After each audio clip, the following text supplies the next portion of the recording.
Assalamu alaikum. Hello everyone. Today we have another lesson in Mega Goal 6. In the previous lesson, we had two skills, pronunciation and vocabulary building. We talked about the word pronunciation and we said that the word pronunciation means the way we say the words correctly. In the previous pronunciation lesson, we learned how to use or how to say a word that ends with the letter T when it is followed by a word that starts with a consonant letter. We said that we use this way of pronunciation in casual conversations. So we said that sometimes consonant sounds are left out in casual speech. For example, when a word with a final T is followed by a word that begins with another consonant sound, the T is often left out. Listen and practice. So we have here a word that ends with T and it is followed by a word that starts with a consonant letter. And so we said that the T in this situation is left out. We don't say it. We will have some examples. Page 25.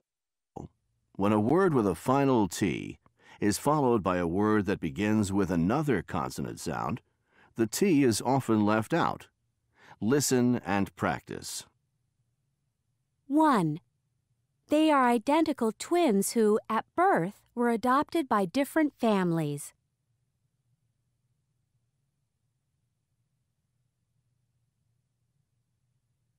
2. The first meeting was emotional. 3. I thought my heart was going to thump out of my chest.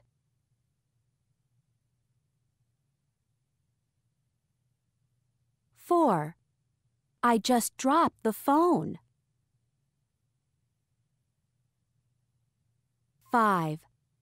The strangest thing of all is that we even have the same recurring dream. Okay, after we learned how to pronounce the word that ends with T and followed by a consonant letter, we went to the vocabulary building. In the vocabulary building, we had 8 words on the left side and 8 definitions or 8 explanations for these 8 words on the right side. And we were asked to match these words with their definitions and explanations. We listened to the article, survival against the odds. Then we tried to guess the meanings of these words from within the context. And after that, we did all these words together. Now we will try to revise and refresh our minds by taking a brief look at these words and try to match them with their definitions. The first one is detectable. We talked about the word detectable and we said that something that can be exposed and revealed. The answer for this one is D, which is able to be found. Number 2, disoriented, when something, or we call something disoriented when it is deprived from going to a certain destination. The answer is H, confused. Number 3, exhilarating, when something causing you joy or happiness. The answer is G, causing a strong feeling of excitement and happiness. Number 4, haggard is C, pale, weak, very thin, and tired. Number 5, hallucinating, when you imagine something that is not real, you are hallucinating. So the answer is B, imagining things that are not real. Number 6, intact. We call something intact when it's fit or in order. So the answer is A, remaining whole and unharmed. Number 7, reception. We use this word with the mobile phone. We say the mobile phone has no reception when you go to the desert. So the answer is E, the quality of radio waves received by a device. And the last one, startling is F, that is very surprising. Today we have a reading lesson. In each reading lesson, we have articles that we read together, we listen to them, we learn how each word is pronounced, we learn new expressions and new words. Then after that, we try to test our understanding for this reading material by answering the comprehension questions. But before we start reading this article together, I want to talk to you about some techniques in reading. We have today two techniques. We have scanning and skimming. It's good to know the difference between these two techniques so you can use them in the future. If you have an article and let's say about a topic that you are interested in, but you don't want to read the whole article. You are looking for a specific piece of information, okay? So as long as you are looking for a specific piece of information, you don't read the whole article. You just read quickly, trying to find this information. Once you find this information, you stop reading. This way of reading is called scanning. This way of reading is called scanning. Another way is when you have a book or if you have an article or any piece or any text that you want to know what does it talk about, what this article is about. You read quickly through this paragraph or through the paragraphs or through the text of this article. This way of reading is called skimming. Skimming is when you read trying to get the idea or the main idea of the reading material. Okay, now we have the before reading. Think of a story you have heard about a person who survived a dangerous or difficult situation. Tell the class about it.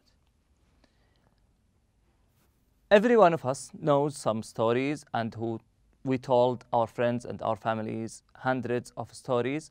I want you now to think of a story for someone who survived a dangerous situation. You can pause the video right now, think about, try to remember one of these events where someone survived a dangerous situation. Tell your brothers, your sisters, your family, or you can tell your friend if you want, or you can also write it down if you like writing rather than speaking. And after that, we will go on with reading Survival Against the Odds.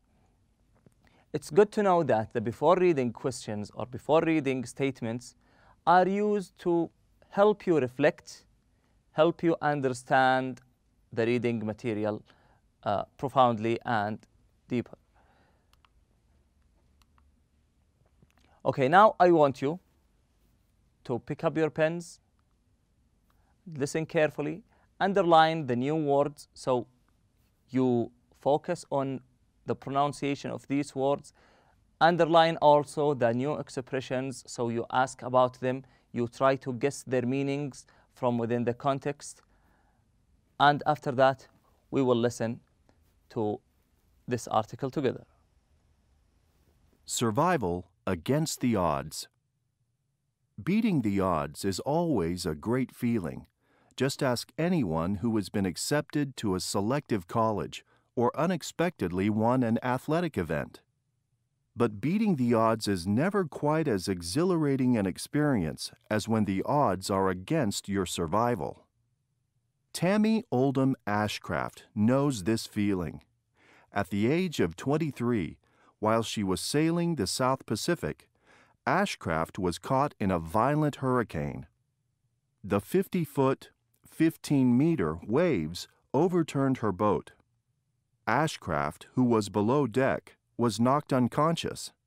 When she awoke 27 hours later, the boat had turned right side up again, but the storm had been so violent that the sails were destroyed, the motor was dead, and the radio was lost. Only the rudder, which steers the ship, was intact. Ashcraft was badly injured and disoriented. Determined to survive, Ashcraft created a sail from scraps of material and charted a path to Hawaii, which was 1,500 miles, 2,400 kilometers away. Traveling only 2 miles an hour, Ashcraft reached her destination 41 days later. Having lost 40 pounds, 18 kilograms, during her ordeal, Ashcraft was thin and haggard when she arrived. However, she was happy and grateful to have beaten the odds. Ashcraft, who still sails, eventually told her tale of survival in a book called Red Sky in Morning. Another such tale of survival against the odds can be told by Eric Lamarck, a hockey player who played with the French national Olympic team during the 1994 Olympics. One day in February 2004, Lamarck set out for a day of snowboarding in California's Sierra Nevada mountains. But by the end of the day, Lamarck found himself in a life or death situation. Okay, now we have just listened to the first part of our article. I want to grab your attention to 3 words that maybe you are running into them for the first time. The first one is violent hurricane. Violent hurricane. Ashcraft found herself in a moment where there was a violent hurricane in the Pacific Ocean. The word or the phrase violent hurricane means a strong wind that can cause a lot of damages to everything. For example, it has flipped the boat. It caused sometimes damages that destroy the buildings and so on. So violent hurricane, a hurricane is a strong winds that takes everything in its way. After that, we have the word haggard. We talked about this word in the previous lesson. It is one of the words that were extracted from the article, and we said it means something weak, pale, okay? Ashcraft was thin and haggard. So she wasn't fit, she wasn't strong, she was haggard. And after that, we have the word eventually. The word eventually means at the end of a period, at the end of a situation, at the end of any situation.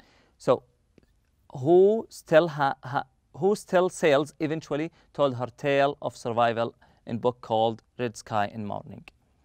Now we will go to the second part of the reading material. While looking for a good place to snowboard, Lamarck lost his way and ended up in the wilderness at the back of the mountain. Lamarck, who had expected to just be out for a couple of hours, had no food, very few supplies, and his cell phone battery was dead. All he had was a seemingly useless pocket radio. Once he realized he was lost, he decided to keep moving. Unfortunately, he chose the wrong direction, and over the next few days moved farther and farther away from safety and rescue. Knowing that eating snow lowers body temperature, Lamarck ate only tree bark and pine seeds. After a few days, Lamarck had an idea that may have saved his life. He turned the pocket radio into a kind of compass.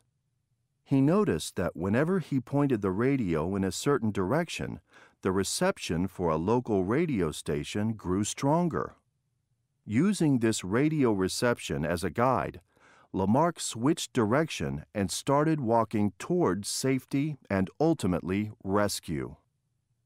For days, Lamarck struggled through hunger, freezing temperatures, and 12-foot, 4-meter deep snow. By the 8th day, Lamarck was so weak and his legs were so frostbitten that he could no longer walk or even stand. He was in such bad condition that he began hallucinating that his situation was just a video game. He recalls thinking, "The game is over. Let's reset it. I give up." Lamarck was at the point of exhaustion and death when he was found by rescuers in a helicopter. Although he lost his legs to frostbite, Lamarck's survival experience left him with more of an appetite for life than ever before. After being fitted with artificial limbs, he vowed to go snowboarding again. Only in the future, he plans to be much better prepared. Occasionally, some owe their survival not to struggle, but to nature. Take the startling case of Mitsutaka Uchikoshi. One ice-cold October day in 2006, Uchikoshi had been with a group on a mountain in western Japan. After wandering off into a field on his own, Uchikoshi tripped, hit his head, and was knocked unconscious. As Uchikoshi remembers, "I was in a..." Okay, now we listened to the second part of the article, and we want to grab your attention to some of the words. We will start with the first one, which is wilderness. The word wilderness means any place that is outside the city. For example, if you go to the woods, to the jungle, if you go to a national park, that is a kind of wilderness. So the wilderness is any place that is outside the borders of the city. Then we have the second word, which is unfortunately. You can use this word when you are put in an unpleasant situation. When you are put in an unpleasant situation, you can say, "Unfortunately, I am so-and-so." After that, we have frostbitten. We have the word frostbitten. Mr. Lamarck was frostbitten. When you walk barefoot in the snow, you might get frostbitten. That means the snow is going to harm your legs in a dangerous way. That is called frostbitten. After that, after he was frostbitten, he had to use artificial limbs, which is an external or artificial legs. Then we started listening to the Uchikoshi story, and it will be, or we will continue listening to the Uchikoshi story in the following slide. "I was in a field, and I felt very comfortable. That's my last memory." He remained unconscious in almost freezing temperatures without food or water for more than 3 weeks. When he was found in the freezing field 24 days after his fall, he did not seem to be breathing and had no detectable pulse. His body temperature was nearly 30 degrees below normal, and his organs had nearly shut down. Doctors assumed he was dead. Yet something incredible happened while he was at Kobe City General Hospital. He woke up. Even more incredibly, Uchikoshi, who was treated for severe hypothermia and blood loss, made a full recovery. Doctors believe that Uchikoshi's body went into a state similar to hibernation. In hibernation, the body temperature of an animal is lowered, and its breathing and heart rate slow down. Hibernation reduces the need for food and protects animals from damage to the brain and other organs. Stories like these remind us that even when we are in a situation that seems impossible, we should never give up hope. After all, there is always a chance that you will succeed against the odds. Okay, now after we have enjoyed listening to these 3 stories. Now we will go and try to test our comprehension for what we have just listened to and read by answering the following questions. We have 6 questions. Number 1, how did Ashcraft beat the odds? Number 2, what condition did Ashcraft return in? Number 3, how did Lamarck end up in such a dangerous situation? Number 4, what were 2 decisions Lamarck made that helped him survive? Number 5, how did Yoshikoshi end up unconscious in an ice field? Number 6, how was the state Yoshikoshi ended up in similar to hibernation?